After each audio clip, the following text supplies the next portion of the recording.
Inside America's Boardrooms, the informational show for board members and corporate secretaries. Brought to you with knowledge partners NASDAQ, the Center for Audit Quality, and PwC. Along with content contributors Equilar, Meridian Compensation Partners, Wilson Sonsini Goodrich and Rosati, Donnelly Financial Solutions, and the Society for Corporate Governance. Welcome to this edition of Inside America's Boardrooms. I'm TK Kerstetter, the CEO of Boardroom Resources, and it's my pleasure to welcome you to the show. We have our special holiday show this year, minus the hats this year. No hats. No hats. But this is where Paula Loop, who's the leader of the PwC's Governance Insights Center, and I have a chance to look back and sort of give our views of what people should have learned about this year that they're going to take forward with them. So, Paula, in our usual fashion, I'm going to let you go first with what when you look back, is a significant event that board members should have learned something from. So what's your first topic? So I'm going to start with shareholder empowerment. I'm going to start with the rising voices of the shareholders and investors, and the fact that I think boards are listening and they're acting on some of those suggestions that came forward. So, you know, we do an annual director survey, corporate director survey. We get about 900 directors to respond, and we just issued it in October of this year. But two things that came out of that I thought were really interesting about just the voices of shareholders and investors. One was around capital allocation. So first of all, 48% of the directors told us that the pressure from investors caused them to change up their capital allocation plan, to increase their share buyback program, or what have you. So that's a pretty big deal to get that kind of pressure and impact in the boardroom, I think, from investors. The other thing that they talked about quite a bit was in the area of board composition. We asked them whether or not they changed up the composition of their board in any way in response to shareholder pressures, and they did. They told us that about 60% of them said that they added a new director with a specific skill like cyber or international experience or something, so focused on a specific skill. About 45% said that they added a diverse board member to their board. And then about a quarter of them also told us that they asked someone on their board to move on. So a lot of that, and all of that was from pressure that they have receiving from the investor community. So I thought that was pretty interesting, and I think that's one thing that definitely came to light for us in 2016, and I think we're going to continue to see that going forward. That's interesting, because my first one was sort of an offshoot of that. I'm sort of looking on the business side of that on when the Commonsense corporate governance principles were published this July.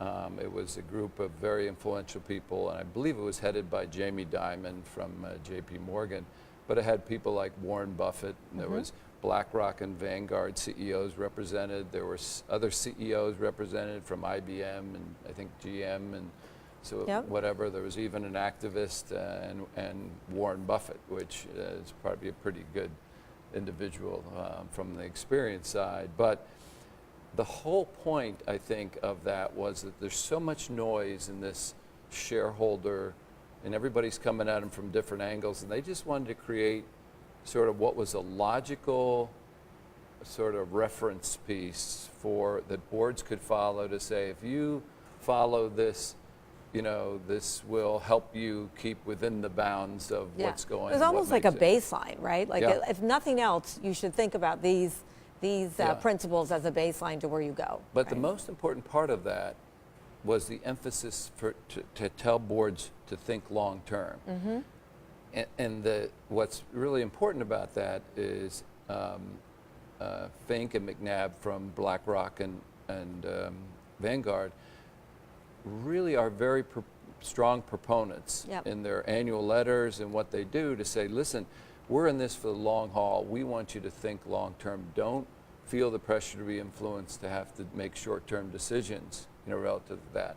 Now, yes, some stocks get hit when you miss your whisper number. Yeah, we've seen that happen. But to have this group come out and and set that. But most importantly, the thing that that companies want to take away is you have support to think long term. Yes. And particularly if you go meet with them and have that session, they're ready to support you if all that makes sense. So that those it's interesting that we were on the same wavelength for the first part. So We were. what about the second part? Where did you go with the second? So I think the other thing that we saw a lot of, kind of developing over the last year was the whole concept about engagement. So engaging with your investors, engaging with your shareholders, talking more, that interaction. And I spend so much time thinking about this because when I'm out talking to different companies and executives, I hear from many CEOs that they're very concerned about their directors actually talking directly to shareholders or investors. And I hear from directors that they're concerned about themselves, about talking directly to investors or shareholders. So I think it's coming. I think there's more push on the investor side, and so we're going to expect to see more and more of that coming. Now, again, in our annual survey, we asked our directors about that. They said, for those of you that have had this opportunity to engage with investors, how did it go? What were the positives? What worked well, and so forth? So the things that we heard is that it didn't actually go that well necessarily from a director's perspective. They didn't feel as though the investor always had the right people in the room. They didn't feel like the agenda was necessarily appropriate. And there was still some concern about whether or not the dialogue and discussion that they had actually had any impact either on proxy voting or on investing decisions. So there still seems like there's a gap between what investors are looking for, what directors are providing, what directors are getting back from the process, the feedback that they're bringing back to the boardroom. So I think there's more work to be done to get engagement set going forward.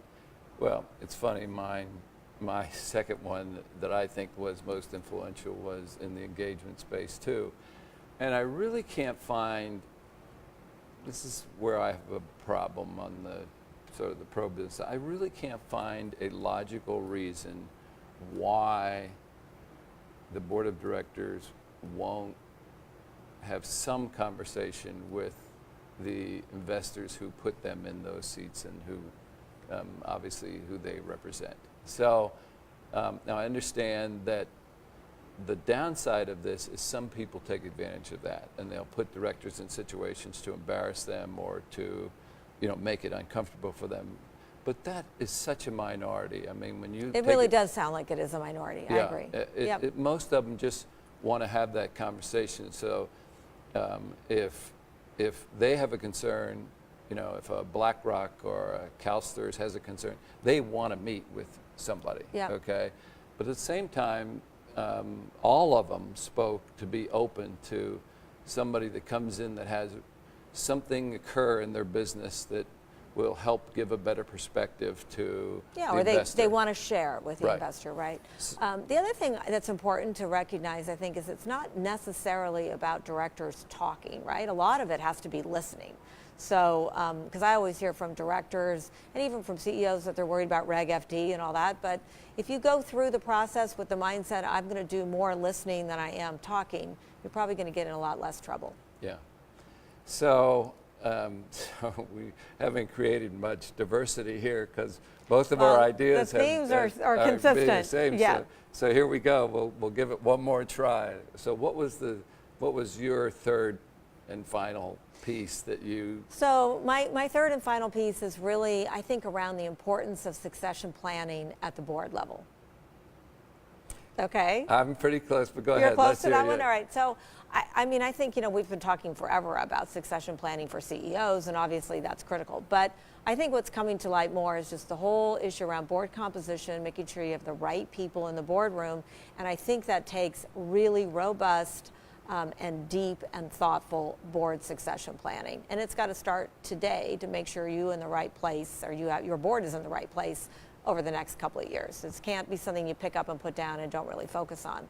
So it sounds easy enough. You're only moving around a few pieces and there's probably not that much change in the boardroom, which may be another topic. But I do think it's something that boards need to really focus on. The nom-gov chairs are going to be in the hot seat on this one, I think, for a little bit of time.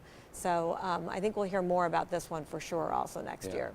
Well, I wish I could say this was that much different, but mine was board evaluations, which is a is significant part component. of- Yep. a significant part of the succession and Yep. making sure that you have that right. And, to me, it takes leadership, okay? And, you can't, even though these people you have some very significant people with significant resumes, when you all get together in a room as a committee, as you know, it's tough to do things as a committee, okay? At some point in time in a board evaluation or whatever, you have to have somebody that's going to be a leader on the board, whether that's Yeah. a lead director, whether that's an The outside chair, chair, or sometimes it ends up somebody that doesn't have a title, but that is looked to on the board as the guru or the leader of that. So I think it's important to have that when you're going through the decisions of recruitment and, saying, here's the other thing. You're not going to recruit the right director every time, even though you Yeah. think you are. We've never done it in employing people. We're never 100% Yeah. right. And when you find out you're wrong, you need to do something about it, okay? You wouldn't let that fester in business, and you can't let it fester Right. on the board Right. either. So Well, I think any role that anybody has now, right? It's about continuous improvement. You want to be the best at what you're doing, right? So you always should be looking for feedback and looking for some kind of an assessment mechanism to see how you're doing in your role. But to your point, once you come to a point where even after feedback, it's really just not working. The person either is no longer contributing at the level that is expected of the board, or you need different skill sets or something else. I think having that strong board chair or independent director to be able to deliver those messages is important. And when we did our survey, about a third of the directors that we surveyed said that was the number one reason why board refreshment really wasn't moving along as quickly as it should Yeah. be. yeah, unfortunately, that I think is one of the biggest challenges It that is. lies ahead. Yeah. Well, Paula Loop, I want to thank you again. It's always a pleasure for us to do this show and look back. I want to thank you again for PwC's support during the year. It's very appreciated, and I hope that our viewers have found all the topics that we've covered as useful. So I Terrific. appreciate that. And Thank you for having me. from Paula and PwC and all of my guests, we want to wish our audience a happy holidays. We hope you enjoyed the show. We'll be back again next week when, interestingly enough, we'll take a look at the future on our New Year's show. So thanks for joining us, and we'll see you then. Join us again next week for Inside America's Boardrooms. Brought to you with Knowledge Partners, NASDAQ, the Center for Audit Quality, and PwC. Along with content contributors Equilar, Meridian Compensation Partners, Wilson Sonsini Goodrich and Rosati, Donnelly Financial Solutions, and the Society for Corporate Governance.